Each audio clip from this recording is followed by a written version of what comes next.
And we do have minutes from our meeting in, I don't know, was it December? December 9th. Do I have a motion to accept the minutes? Denise makes a motion to accept the minutes as presented. Do I have a second? Reggie's absent. I'll second it. All those in favor signify by saying aye. Aye. Aye. Okay, I will turn this over to you, Harlita. Okay, in your packets today, there was a tax budget summary. And like last year, our budgets are not as anticipated. Our first couple months before COVID, we were ahead of budget because of all the pandemic stuff. Several revenue streams have been impacted. The main one being income tax. We're about $1 million down on it. We have note that about 40% of our gas tax will be impacted. We'll lose probably another 20% between local government and real property tax. Of course, when Matt and I were trying to prepare for this budget, we also are down in our recreation fees. We will probably have a decline in our building permits because the school will be built by then. So we look not only at where we're going to have a shortfall this year, we're going to have a shortfall next year.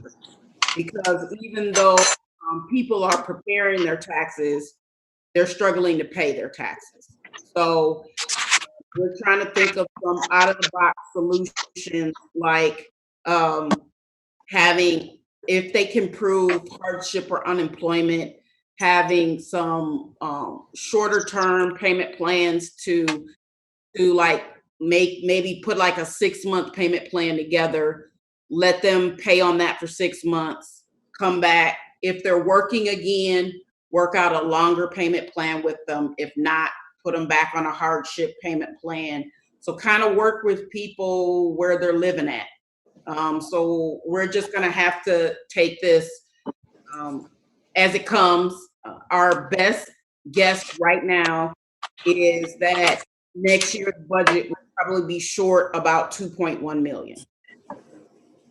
And that's primarily in the general fund, and that's what's reflected in your tax budget.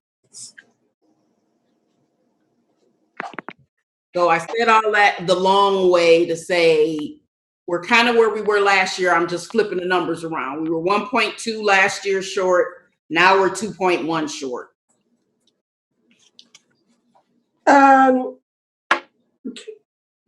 For the tax budget, what do you have to send to them? Not only what you anticipate revenues being, but how you're going to adjust the budget for it to be balanced? Does that have to go in now as well? This is just our request to prove that we need for them to levy the property tax. So that you only have levy the property tax, we're going to be in even worse state. Right. So you at this point in time only have to tell them this is what our anticipated revenue is. Correct. Okay. All right. So what you'll see in the tax budget is normally our income tax is around 9.6, 10 point something. Our best guess right now is we think we're going to pull in 8.6 next year.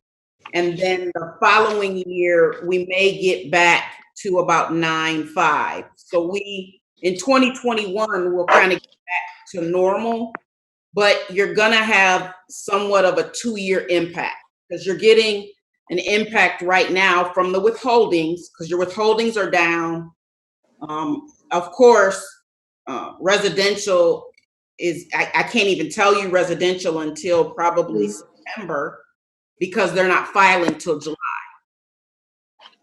So we're just kind of shooting in the dark with the residential piece. And then next year, of course, because these people are all unemployed right now, you're going to have a kind of a downturn with all of that as well. So there is 2-year impact with income tax. So based a little bit. So based on the filing, and the deadline date is next week, right? Is No, it's July 15th. oh, I'm sorry. Okay. July 15th, Okay. if they don't move it again. And there are rumors that they might move it till October. Wow. October. Yeah. Do you have a gauge on a percentage of what has been completed based on the population?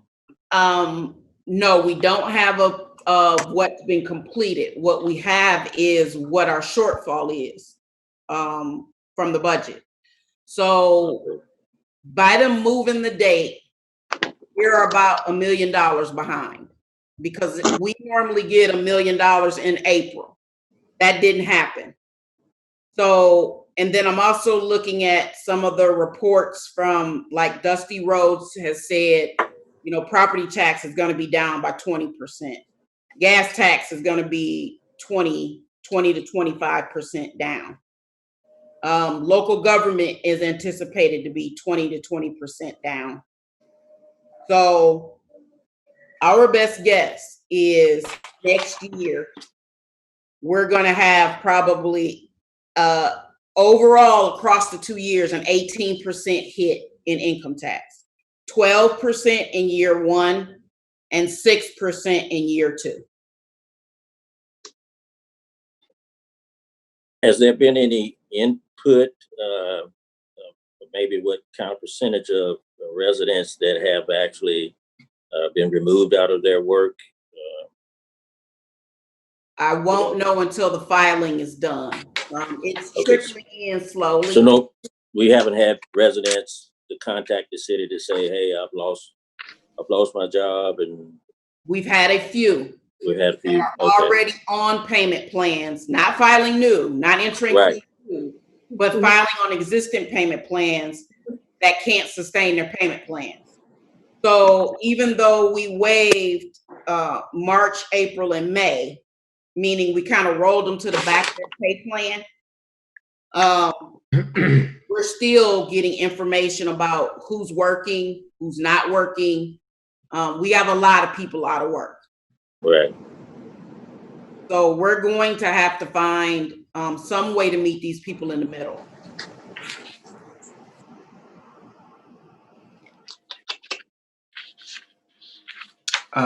Is there a way that if they were to begin to file, I know they probably can't come into the municipal building. They could like submit like an addendum, like this is my exact financial hardship, or are we going to provide like a paper for them to fill out and send back in? What we're working on right now, Matt and I, are coming up with what we call hardship pay plans.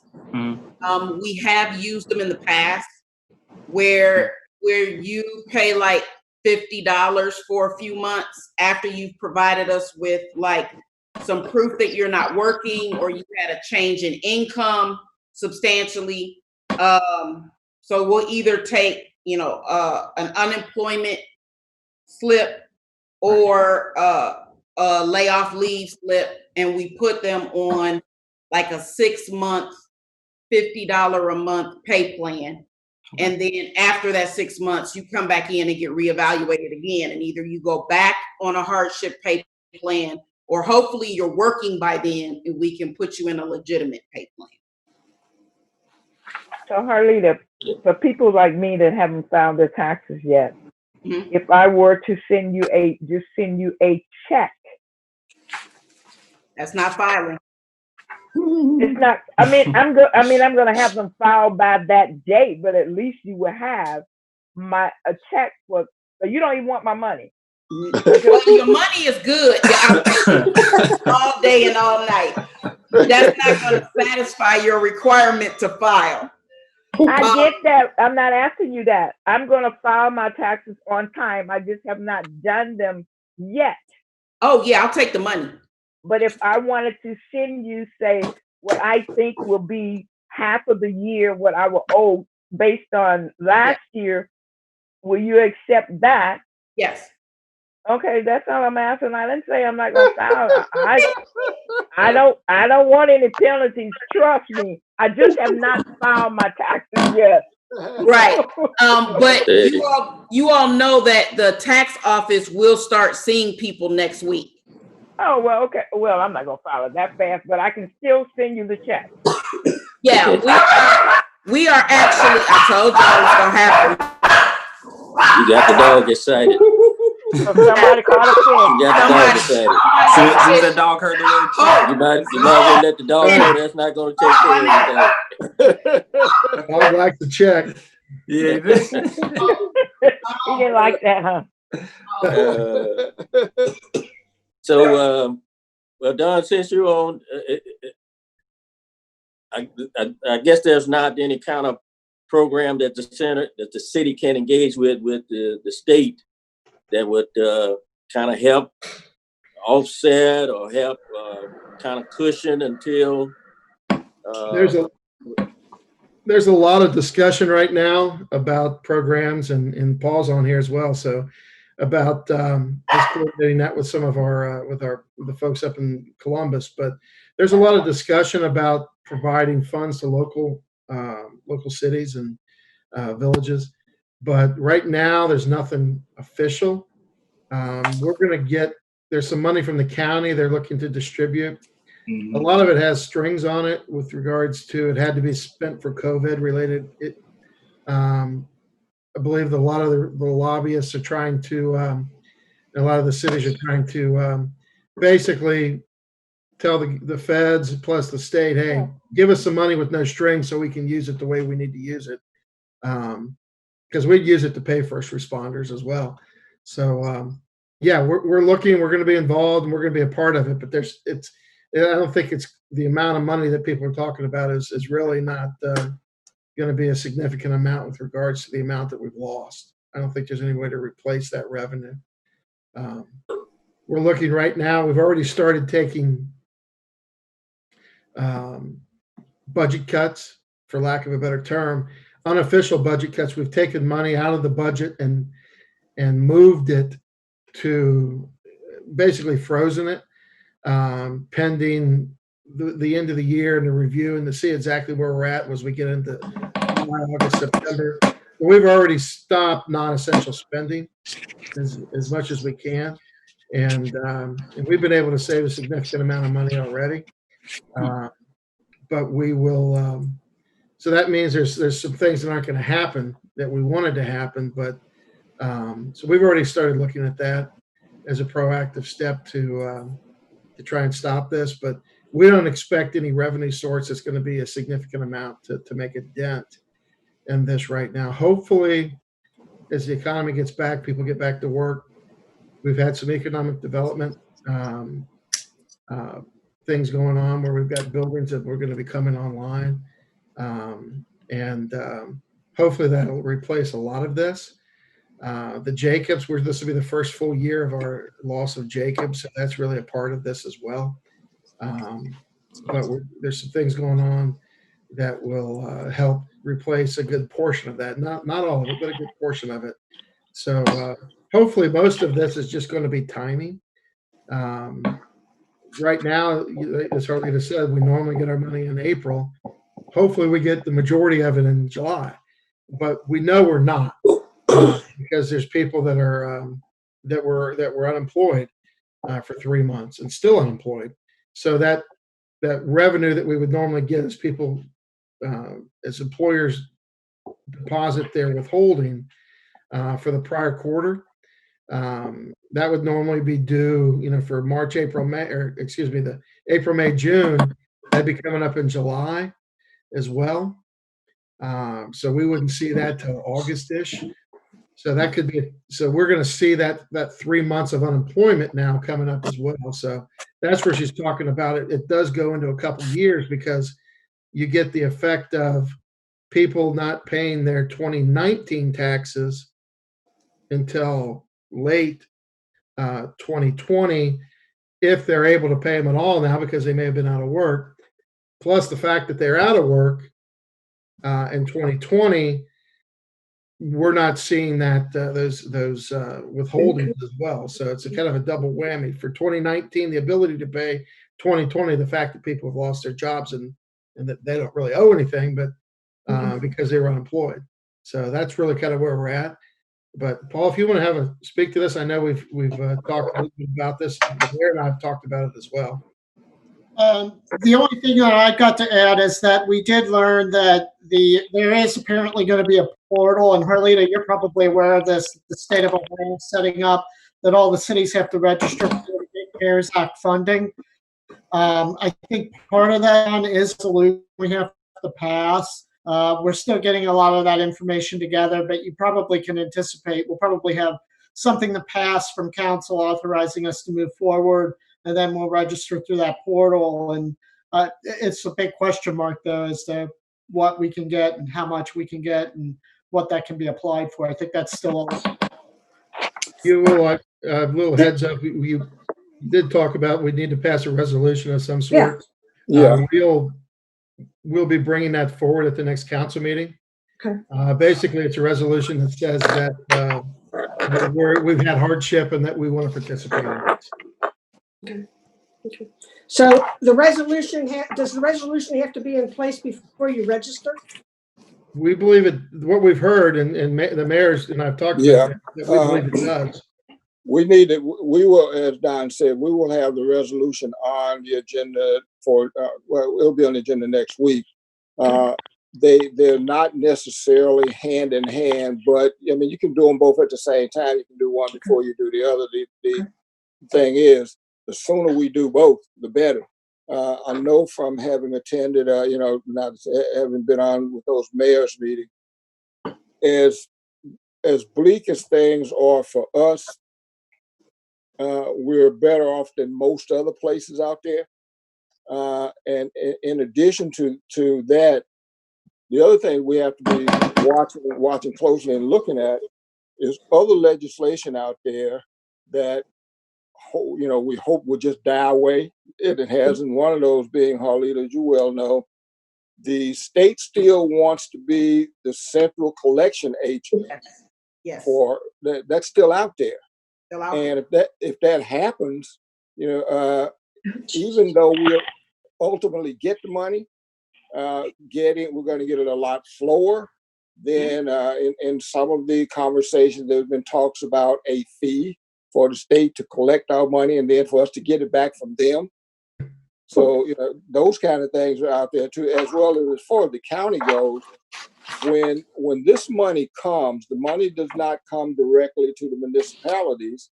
It will go, the federal money will go to the state, then the money will go to the county, and they're going to take their piece out first. Yeah. So bottom line is, all of the municipalities and townships, what we get, we're going to get what, our piece of pie is going to be our piece minus what the state took out and what the counties took out. And there's no guarantee how much is going to be allotted for each municipality. I can tell you, past history tells me that the big 8 cities are going to get the bulk of it. Right. And then we'll get what's left. Harlene, anything else for the Ways and Means Committee? Yes, we are registered with FEMA. So everything that we needed to do with FEMA, with the first responders and getting those particular requests for public assistance in and for getting reimbursement with those, we're moving forward with that. I did work with Jermaine to make sure we got an application in for the SAFER grant. So we are trying to stay on top of a lot of the grant opportunities. I participate in both the OML and GFOA weekly finance director meetings about what's going on in Washington and is there opportunities for us to get money. Okay. Anything else? Nope, that's it. Sorry. One day I'll come on this thing and tell y'all good news. Really? I would hope so, but Somebody want to win the lottery in Forest Park? Somebody. I hope it's me. Yeah. But Great but news. we're not really sure on the total percentage of residents that are actually out of work, right? Some people just might be Right. choosing to say, I'll just pay the taxes. Correct. They Since might they've be changed just waiting today. to the last minute. Yes, they could just be waiting to the last minute. And if you remember last year, we were kind of way off on the tax estimate. We actually gained $1 million more than what I thought. So I'm hoping that happens again, where I'm being super conservative and saying it's going to be low, and it comes in $1 million more than what I anticipate. Yeah. So then I can come give y'all good news. Okay. If there's nothing else for our Ways and Means Committee meeting, I'm going to adjourn.